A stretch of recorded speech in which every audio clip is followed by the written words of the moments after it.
The London Top Show is sponsored by Khata Book. Business हुआ easy.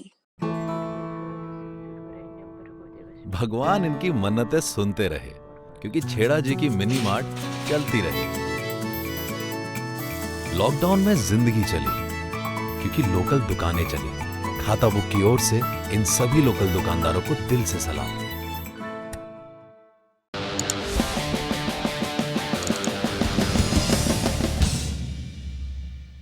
कोविड-19 से लड़ाई का एक मोर्चा है अर्थव्यवस्था का, और इस मोर्चे पर नरेंद्र मोदी सरकार ने आत्मनिर्भर भारत अभियान की शुरुआत की। जोर इस बात पर कि ज्यादा से ज्यादा सेक्टर्स में काम देश के भीतर हो, आयात न करना पड़े, पैसे की बचत हो।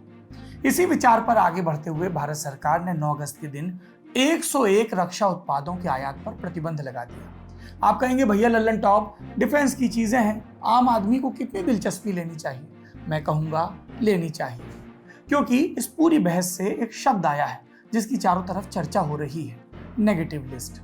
इस लिस्ट में जिस सामान का नाम होगा वो खरीदा नहीं जाएगा, देश में बनाया जाएगा और सेनाएं इनको खरीदेंगी। रक्षा मंत्री राजनाथ सिंह ने एक प्रेस कॉन्फ्रेंस में सारी जानकारी दी। हम वहीं से आपके लिए जानकारी लाए हैं, वो सुनिए और फिर विशेषज्ञों की राय भी। सबसे पहले जानिए कि इस नेगेटिव लिस्ट में कौन कौन से उत्पाद हैं।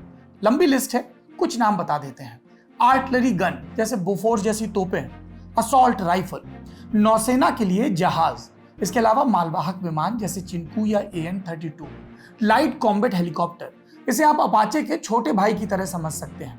इसके अलावा सेना के लिए wheeled armoured fighting vehicle AFV, इसे आप टायर वाले टैंक की तरह समझिए। इसके अलावा पनडुब्बियां और लाइट कॉम्बैट एयरक्राफ्ट माने तेजस का भी जिक्र है। ये लिस्ट कैसे बनाई गई? रक्षा मंत्रालय ने एक बयान जारी करके बताया है कि नेगेटिव लिस्ट बनाने से पहले सेना, वायुसेना, नौसेना, रक्षा अनुसंधान एवं विकास संगठन यानी कि DRDO, ऑर्डिनेंस फैक्ट्री बोर्ड और निजी क्षेत्र से बात की गई। इसके बाद chief of defence staff Bipin Rawat की अध्यक्षता वाले डिपार्टमेंट ऑफ मिलिट्री अफेयर्स ने इस लिस्ट को फाइनल किया। ये लिस्ट स्थायी नहीं है, इसमें भविष्य में और भी उत्पाद जोड़े जा सकते हैं। अगला सवाल ये उठता है कि ये प्रतिबंध कब से लगेगा? ऐसा तो हो नहीं सकता कि आज सामान बैन किया और कल से ही वो भारत में बनने लगे। इसलिए लिस्ट का सामान 2020 से 2024 तक अलग अलग समय पर बैन किया जाएगा। शुरुआत होगी दिसंबर 2020 से, ताकि बैन होने से पहले घरेलू उद्योग ये सामान न सिर्फ बनाने लगे बल्कि वो सेना की जरूरतों और गुणवत्ता पर खरे भी उतरे। इसलिए आपने गौर किया होगा कि जब हम आपको लिस्ट के नाम बता रहे थे कुछ, तो इसमें कई ऐसे उत्पाद थे जिन पर भारत में पहले से ही काम चल रहा है। जैसे लाइट कॉम्बैट हेलीकॉप्टर, इसका परीक्षण हो रहा है, ये हाल में लद्दाख में देखा गया था। बोफोर्स जैसी आर्टिलरी गन हम धनुष के नाम से बनाने लगे हैं, और असॉल्ट राइफल के लिए रायबरेली में फैक्ट्री भी लगाई जा रही है। कितना पैसा लगेगा इन उत्पादों पर? लिस्ट में जो उत्पाद शामिल हैं उनके लिए तीनों सेनाएं तकरीबन 4 लाख करोड़ रुपए का ऑर्डर देने वाली है। ये एक अनुमानित आंकड़ा है। ये ऑर्डर अगले 7 साल में दिए जाएंगे। रक्षा मंत्री के मुताबिक सेना और वायुसेना 1,30,000 करोड़ के ऑर्डर दे सकते हैं और नौसेना 1,40,000 करोड़ के। अब आप पूछेंगे कि नौसेना का बिल इतना बड़ा कैसे? तो इसका जवाब ये हो सकता है कि नौसेना के लिए कई युद्धपोत और पनडुब्बियां बननी है। मिसाल के लिए वो 6 पनडुब्बियां जो स्ट्रेटेजिक पार्टनरशिप के तहत भारत में बननी है, अकेले यही 42,000 करोड़ की पड़ेंगी। पैसा आएगा कहां से? वित्त मंत्री निर्मला सीतारमण, उन्होंने मई में कह दिया था कि रक्षा मंत्रालय से उपकरणों की खरीद का बजट 2 हिस्सों में बांटा जाएगा। ये काम अब कर दिया गया है, तब बयान था, अब एक्ट हो गया। अब इस बजट के 2 हिस्से होंगे, फॉरेन कैपिटल प्रोक्योरमेंट और domestic capital procurement. Domestic procurement वाले बजट से घरेलू उत्पाद खरीदे जाएंगे। इस वित्त वर्ष में इस मद के लिए पहले से ही 52,000 करोड़ का बजट रखा गया है। ये तो अच्छी बातें हो गई। अब आते हैं आलोचना पर, क्योंकि हम हैं लोकतंत्र और यहाँ सवाल पूछने की आजादी है। इस बारे में कोई शुबहा नहीं कि आत्मनिर्भरता होनी ही चाहिए। रक्षा मामलों में ये ज्यादा जरूरी है, क्योंकि रक्षा तकनीक बहुत मेहनत से हासिल की जाती है। इसलिए कोई देश इन्हें आसानी से देने को राजी नहीं होता, और राजी हो जाए तो वो पैसे इतने मांगते हैं कि हम मन महसूस कर रह जाते हैं। 126 से 36 रफाल होने के पीछे ये सबसे बड़ी वजह थी। अगर आपके उपकरण विदेशी हुए तो संकट के वक्त आप दूसरे देश के रहमो करम पर रहते हैं।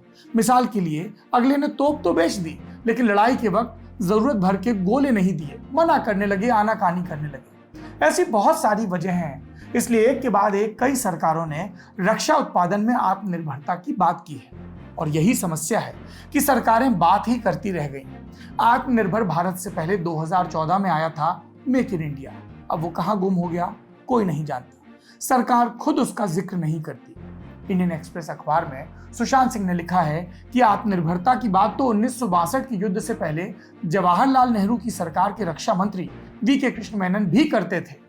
रक्षा मामलों पर लंबे समय से नजर रख रहे पत्रकार संदीप उन्नीथन और शिव अरूर, उनसे हमारी खास सीरीज रखवाले के तहत इस सवाल पर बात हुई। नेगेटिव लिस्ट को लेकर सवाल किए गए। उन्होंने जो कहा वो आपको सुनना चाहिए। कि जो डिफेंस प्रोक्योरमेंट पॉलिसी को उन्होंने DAP अब बना दिया है और उसमें वो एक नेगेटिव लिस्ट की बात कर रहे हैं। ये जो स्पिरिट है आत्मनिर्भर भारत अभियान की, उससे हम बिल्कुल अग्री करते हैं। ऐसा होना चाहिए, इंडिजिनियस मैन्युफैक्चरर्स को प्रमोशन मिलना चाहिए। लेकिन ये जो नेगेटिव लिस्ट क्या कोई हमारे इतिहास में उदाहरण रहा है, और क्या ऐसी लिस्ट आगे चल के कभी समस्या का कारण बन जाती है? देखिए, ये पहली बात जो है कि हमारे जो सबसे बड़ी डिसअपॉइंटमेंट है डिफेंस इंडस्ट्री के लेके, वो मेक इन इंडिया के साथ है कि बड़े धूमधाम से हमने 2014-15 में अनाउंस कर दिया था मेक इन इंडिया डिफेंस से, लेकिन इसका कोई रोड मैप, जैसे हमने पहले भी डिस्कस किया, इसका कोई रोड मैप उन्होंने नहीं निकाला था। उसके कोई गोल या 5 ईयर प्लान, 10 ईयर प्लान, उसका भी अचीवेबल गोल्स वाला ये नहीं दिया, डिलीवरेबल्स की लिस्ट नहीं दी है। तो वो भी थोड़े करके every few years they are releasing some new thing. जो अभी किया उन्होंने नेगेटिव लिस्ट की जो बात चल रही थी, वो बहुत पहले करना चाहिए था। तो तब आके आप पहले 5 इयर्स में आपको रिजल्ट्स मिलते हैं। ये ऐसा नहीं है कि ये कोई फास्ट ट्रैक प्रोक्योरमेंट जैसी चीज नहीं है कि आप मतलब 1 साल में या 2 साल में रिजल्ट्स देखने लगोगे। ये लॉन्ग टर्म प्लान है जो उनको सोच समझ के करना चाहिए था। और हम देख रहे हैं, मतलब रफाल के लिए भी आप कारगिल से ट्राई कर रहे हो, वो अब लैंड किया है कल जाके। बिल्कुल। सो इट इज देर आए दुरुस्त आए, पर it is still not too late. I still feel that they should actually sit down and make a very concrete make in India plan. ये सिर्फ स्लोगन और शब्दों का खेल नहीं होना चाहिए। इसको एक कॉन्क्रीट डिलीवरेबल प्लान के तौर पे उनको ये करना चाहिए विद गोल्स कि हम इसे ईयर 1 में ये अचीव करेंगे, ईयर 2 में ये अचीव करेंगे, ईयर 3 में। ऐसे वेरी कॉन्क्रीट प्लान के साथ एक पॉलिसी निकालनी चाहिए, ना कि हर साल एक नए आप अनाउंसमेंट करोगे, इस साल हमने डिलीवरेबल्स किया, अगले साल कुछ और करेंगे, तीसरे साल और कुछ। मतलब it doesn't does not reflect cogent thought and thinking actually. Shiv, आपके पास आना चाहते हैं इसी सवाल को लेके। मैंने कुछ वेटरन्स जो लोग जिन्होंने रिएक्ट किया इस डेवलपमेंट में, उनकी चिंताओं पे मैं बात करना चाहता हूं कि ये अच्छी चीज है इंडिजिनाइजेशन, लेकिन जब आप नेगेटिव लिस्ट में किसी प्लेटफॉर्म को या आर्मामेंट को या किसी दूसरी चीज को फ्लैग कर देते हो, तब कभी कभी ये लिस्ट आपको हॉन्ट करने के लिए वापस आ जाते हैं कि ये इस वजह से आप नहीं ले पाए। क्या इस तरह की चिंताओं में कोई मेरिट है, या फिर ये ज्यादा ही मतलब हम चिंतित हो रहे हैं इस बात पे? पहले निखिल, मैं एक इंडियन डिफेंस कंपनी के मालिक से बात कर रहा था मैं, और उनका उन्होंने एक फ्रेज का इस्तेमाल किया जो मैं उसके बारे में बहुत कुछ सोच रहा हूँ। उन्होंने बोला कि ये जो हमारे पास बहुत सारे योजनाएं हैं, स्कीम्स हैं, कैंपेन्स हैं, कैच फ्रेजेस हैं, बज़वर्ड्स हैं, उनकी कोई कमी नहीं है इस देश में। जिसका कमी है वो है ऑपरेशनलाइजेशन ऑफ इंटेंट। जैसे संदीप बता रहे थे कि बहुत सारे इंटेंशंस हैं, मगर वो इंटेंशंस को ऑपरेशनलाइज करना वो एक चीज है जो नहीं हुआ है अभी तक।